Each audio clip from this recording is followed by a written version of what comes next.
রোজ রোজ তোমার নাটক আমার সহ্য হয় না, বুঝেছো? আচ্ছা ঠিক আছে, আমি তোমার চোখের বিষ হয়ে গেছি, চলে যাবো আমি আমার বাপের বাড়িতে। থাকো তুমি তোমার ঘর নিয়ে, আমার বাপের বাড়ি তো ভিখারি না, ঠিক আছে? ভয় দেখাচ্ছ কাকে?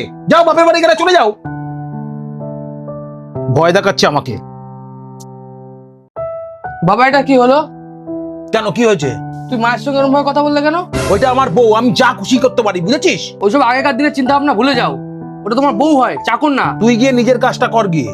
তুই কি আমাদের মধ্যখানে কথা বলার? আর আমি বেঁচে থাকতে আমার মায়ের উপর মতো দেবো না। বেশি মুখ চলছে তোর না, বড় বড় কথা। এখন তো নাক টিপলে দুধ বেরোয়, এখন তো ডিম থেকে বেরোসনি, আবার কথা বলছিস।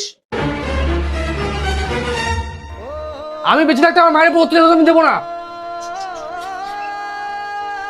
আরে সরি বললাম তো, মুখ দিয়ে রাগের মাথায় বেরিয়ে গেছে। আচ্ছা ঠিক আছে, বাইরে তো আওয়াজ আসলো কিসের?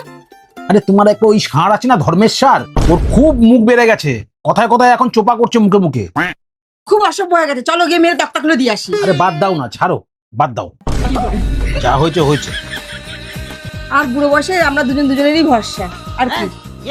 চলো আজকে একটু খাসির মাংস রান্না করি। তাই করো। এনার জন্য আমি বেফালতু ফালতু মার খেলাম।